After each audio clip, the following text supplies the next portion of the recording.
What up everybody? Uncle Benji here. Welcome back to the channel. Today we're continuing on with the oral history of my collection, but we're throwing you a little curveball today. So far on the channel, it's really been a focus on hip-hop. I mean, that's the title of it. It's the oral history of my hip-hop collection. But I have a lot more music in my collection, other genres than just hip-hop, and I figured at some point in time I'd be branching out and doing something different because there's no rules to this. This is, fully a passion project for me, and I'm going to talk about what I feel like talking about. And so this week, it only felt right to talk about my favorite band of all time, Built to Spill, as they're coming to my city, Indianapolis, to perform a show this weekend on Saturday. I've seen Built to Spill, who knows, anywhere from 10 to 20 times in my life, so a band I've seen many times live, but I celebrate their whole catalog. All their albums are great, especially their early albums. And I'm going to talk a little bit about how I got into Built to Spill and this particular album, Perfect From Now On, which is arguably my favorite album of all time. And in any genre, this album is just absolutely perfect to me. It came out in 1997. I was not even really aware of Built to Spill or a lot of indie rock. Like, I didn't really pay much attention to until maybe like 05, 06, when I was kind of not finding as much hip hop that I was into, and I was looking to some other genres to find music that I can get into, and had some friends that were more into indie rock and had some recommendations and was listening to some different bands, and Built to Spill was a band that caught my ear. They had an album that came out in 2006, You in Reverse, which I believe was the first album I listened to. Loved it, quickly read about them and found out they're very critically acclaimed, seminal indie rock band through the 90s. Most of the music I was listening to in the 90s was, major label. Even if it was underground hip hop, it was still kind of stuff that was on major label, and this was too. I mean, Built to Spill released their albums through Warner Brothers. There wasn't a lot of like truly independent music in the 90s, but it wasn't something that me in Indiana, like bands like Pavement, Built to Spill, Modest Mouse, didn't really cross my radar until years later, into the 2000s. But once I heard this album, man, like, it didn't take probably more than a listen, maybe not even all the way through the album, when it was pretty clear that this was not just one of my favorite bands that I discovered in that time frame, but one of my favorite bands of all time. And I'm going to talk in detail about several of the songs on here, probably most of the songs on here, because they're all so special to me and I have a lot to say about them. Like, right from the first song, Randy Describes Eternity, you're dealing with something very different, especially, I'll talk about the musicianship on this album, but the lyrics especially are what made me a Built to Spill super fan. And Doug March is the lead singer, lyricist, guitar player on the studio albums. He really does everything, and I'll get into that like a little bit later. But when you just hear the lyrics that he has on this first song, Randy Describes Eternity, it really kind of gives you a vision for his perspective and how insightful and how sharp Doug March is as a writer. So allegedly the song Randy Describes Eternity was based on, I think, an experience he had like with a professor that was describing kind of like the concept of eternity and how you could think about it. Here's the lyrics, I'm just going to read them. Every 1,000 years, this metal sphere, 10 times the size of Jupiter, floats just a few yards past the earth. You climb on your roof and take a swipe at it with a single feather. You hit it once every 1,000 years, till you've worn it down to the size of a pea.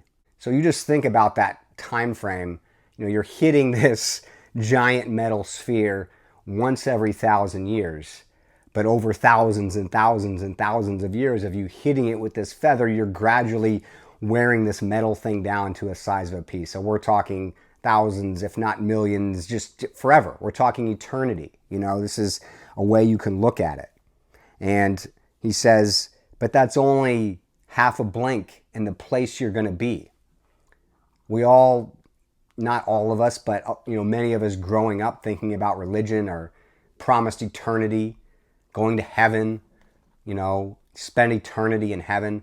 You really think about what amount of time that is, what you're doing, what you're asking for. Like, what conceptually does that consist of when you think of things of time?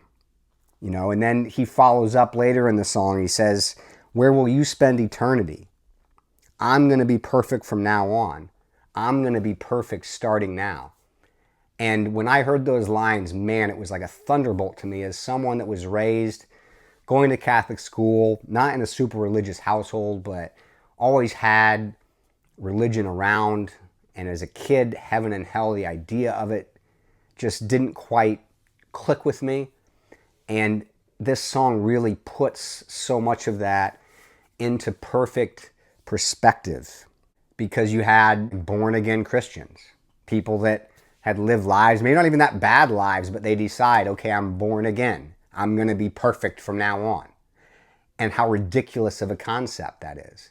How it's impossible to be perfect as a human. How holding yourself to some standard of humanity and goodness so that you can achieve an eternal life is such a short-sighted, misguided concept and way to live your life.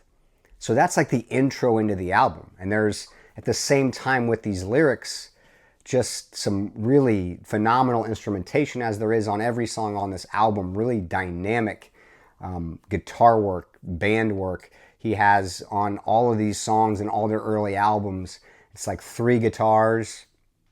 And so it's a 5-piece band. So he plays lead, but he has another guitar line and a rhythm guitar line and the bass and the drums. So it's a very full, rich sound. And, you know, during this time in these studio sessions, Doug played every single instrument. He played the drums, he played the bass, he played all the guitar lines and arranged everything and layered everything together. So he's writing these amazing lyrics with incredible melodies that he's crafting around these arrangements that he's creating. So many melodies stacked upon each other in every song. Every song has movements and changes, and second song, half of the song sounds completely different, like multiple songs built into one. 6, 7, 8-minute songs. Like, that's the theme of this record. Every song was labored over. And the themes tie in. They're related. It's like, it's almost uncanny how these different themes tie into each other. The very next song, he continues this theme with "Hurt a Fly," where he plays with colloquialisms like "he wouldn't hurt a fly" and "there's not a mean bone in his body," to where he's co-opting it to saying "I would hurt a fly. There's a mean bone in my body," and recognizing things in himself. There's stuff in this song that can allude to, is he cheating with somebody else? There's a lot of intrapersonal stuff in all of Doug's lyrics. A lot of people will talk about their specific relationships and details from those things. The way that Doug writes is almost like he's giving you an overarching humanistic view of the way human nature and relationships work. It's like, yes, he has a lot of experience with it, but he's not just putting his specific experience. He's taking like insights that he's drawn from interacting with other humans and digging into the recesses of his mind and figuring out like, why do people do this in this way? Why do they say that? Why do they? There's a lot of philosophy going on with Doug's lyrics. Also, this song, "Hurt a Fly," immediately loved it because I recognized it because rapper Cage did interpolation of this song on an album that had come out in the early to mid 2000s. So I had already heard that song before I heard the Built to Spill song. So then like I loved it even more because I had that familiarity with it. And this is, you know, definitely a big song for Built to Spill because it just bursts into like a crazy jam at the end. The song just completely changes. Like I'm talking about the dynamism of this album, like very in the tradition of Led Zeppelin, where you have quiet, loud, like on different songs, just really changing, and it makes it just a thrill to listen to, especially when you're just getting into it and you don't quite know where he's going to go next, what to expect from it. Made Up Dreams is another amazing song on here. This song really has a line, the best line about dreams that I've ever heard. Nobody cares what you dreamt about unless you dreamt about them. And it's just something that really hits you when you hear it. Like he has all of these lines that sound like something, oh, I've heard that concept, or I've heard that so many times before. But like so many of these lines, Doug was the first time like I heard someone put it in the way he put it, kind of opening my eye to like what's going through your mind when someone else is like telling their dream to you. And he goes on to say, tell them your dream anyway, even if they're not listening. Make it up as you go along. Just have fun with it, you know? So the made up dreams, like just a really cool concept of a song. And just he just keeps going with these different concepts that are interrelated, but are also completely unique in their own right. And then we get in the album to Velvet Waltz, which is like the most beautiful song that I've ever heard. Just a song that when I go see them live, I just shout the lyrics word for word because it's so hard hitting, it's so impactful, it's so moving. Lines on here, you better not be angry and you better not be sad. You better just enjoy the luxury of sympathy if that's a luxury you have. Like, what can I say? These lyrics are so impactful to me and really help me form like a philosophy on how I view the world and how I want to treat other people. Velvet Waltz and then another song, Kicked It in the Sun, loosely detail an event that really affected the album's creation. When they were making it, recording it, one of his bandmates or producers had like a DAT tape of what they had recorded, like in a vehicle, and they'd parked the vehicle or left the vehicle in the hot sun somewhere with the DAT tape on there, like on the dashboard, and the sun melted the tape. And they lost a lot of stuff, or most of the stuff that they'd recorded for the album at this point in time. And that's a lot of work for someone like Doug who's doing all this recording, and he went back and re-recorded all of it.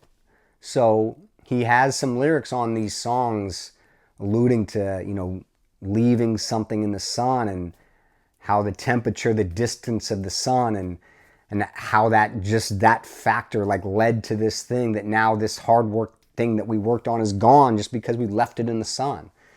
There's bitterness, but there's a lot of honesty with it.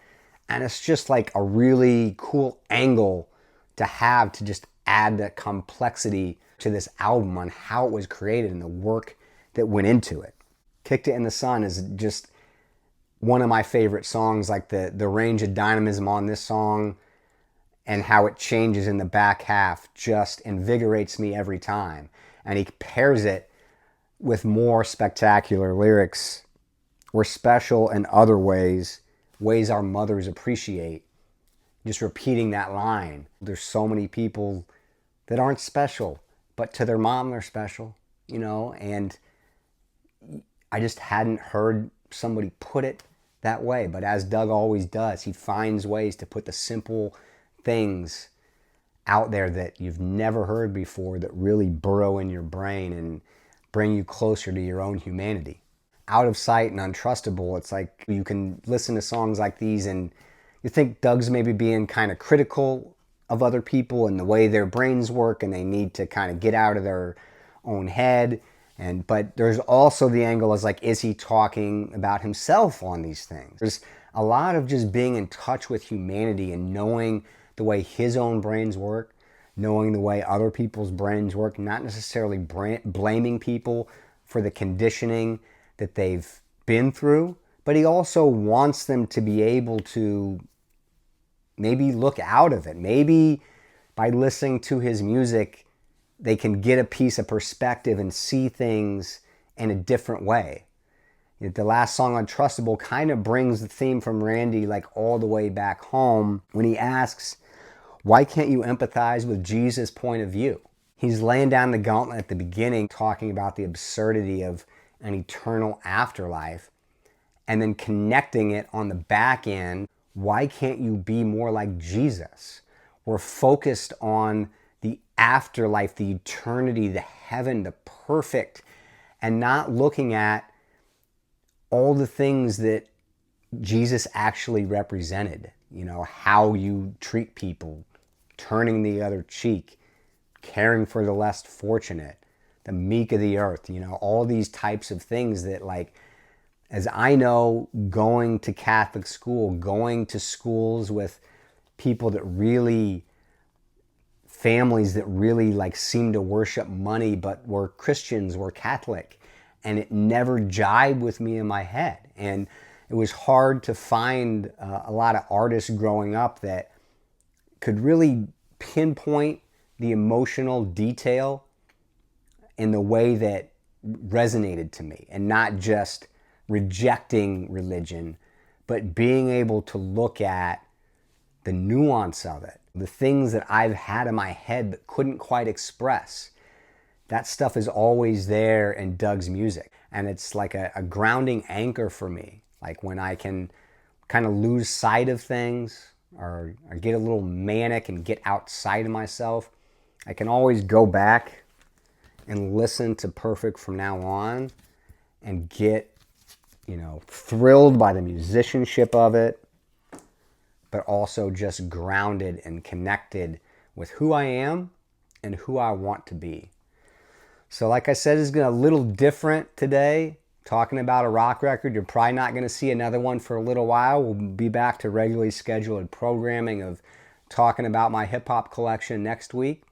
But this is a fun one to talk about, one of my favorite albums of all time. Cannot wait to see Doug and Built to Spill perform this weekend. And, whether you're a rock fan or not, if you've never heard of Built to Spill or listened to them, or maybe just heard of them casually, check this album out and really try to give it an honest listen, because it's just a masterpiece. There's a lot of heart, there's a lot of head, there's a lot of passion, there's a lot of everything I like in music in this album. Built to Spill, Perfect From Now On, Uncle Benji. Till next time, y'all. Peace out.